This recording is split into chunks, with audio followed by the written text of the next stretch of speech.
let's talk about this a little bit with political analyst Erin Elmore. Erin, good to see you. Good to see you. And State Senator Vincent Hughes. Senator, Morning, good to Mike. see you. So Good to it's see you as well. Yet another edition of Elmore and the Senator. And the Senator this time is Vincent Hughes. So I'm just going to, by the way, with this technology, Zoom and all that, we can't interrupt each other, which I always find fun and entertaining because then the delay's too much. Only I can do the interrupting. That's the power of being in the television studio. So, Senator, let's start with you. Your reaction when you heard not the surprising news yesterday? Just really pleased with it. It really sends a statement, I think, to the American people, especially the Black and brown folks, that, dreams can come true if you work hard, no matter what your situation is, what your circumstance is. Senator Harris, just like Vice President Biden, both came from humble beginnings. Oh, I love America. Only a few weeks ago, can someone like Kamala Harris, who's calling Joe Biden a sexual predator and a racist, then be his vice president? And now she's also his living will because he's about 9,000 years old. Well, when did she call him a racist? There was a question of the busing issue, but when did she say he was a racist?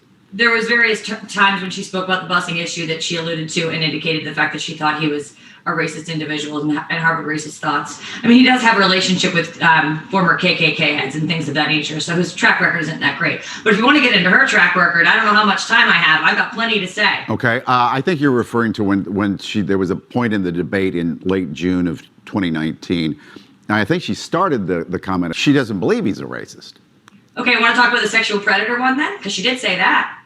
Say that again, I can't hear you. If you want to talk about the sexual predator comment then and just move right on, she did say that. I mean, she alluded to the fact that he had relationships with people in the KKK, so maybe the word isn't racist, but she definitely called him a sexual predator. But the problem with her is neither of these things. The average American suburban voter finds her to be acerbic. She doesn't have that sort of warm, fuzzy kindness. Moreover, she incarcerated 1,500 Americans for marijuana offenses and then went out and joked about smoking marijuana. Well, she's in favor of cash bail system, and cash bail is very bad for African American communities. Moreover, she kept people in jail past their release date for cheap labor. So her history is not good for African Americans and for impoverished communities. So, Senator, let's talk about that because there are people, her detractors would say that she did prosecute and jail a lot of Black people in the state of California as a district attorney of San Francisco. But real quickly, I just want to run because the Trump campaign was so ready with an ad.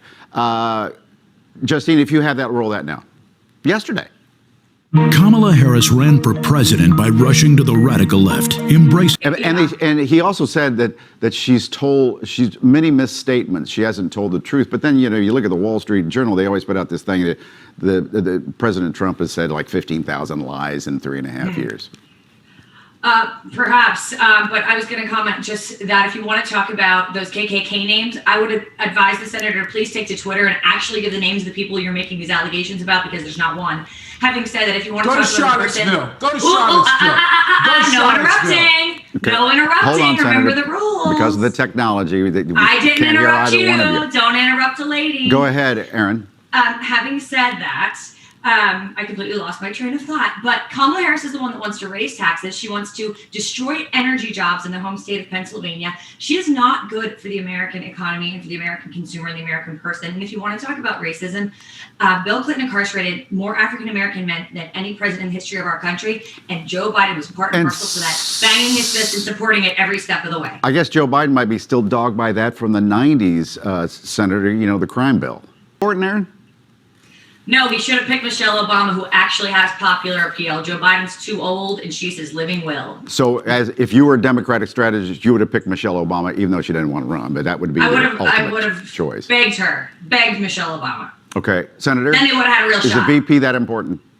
This appointment is huge because it's the Senator. I'm sure we'll have you back. Thank you both very much. Thank you. We'll be right back.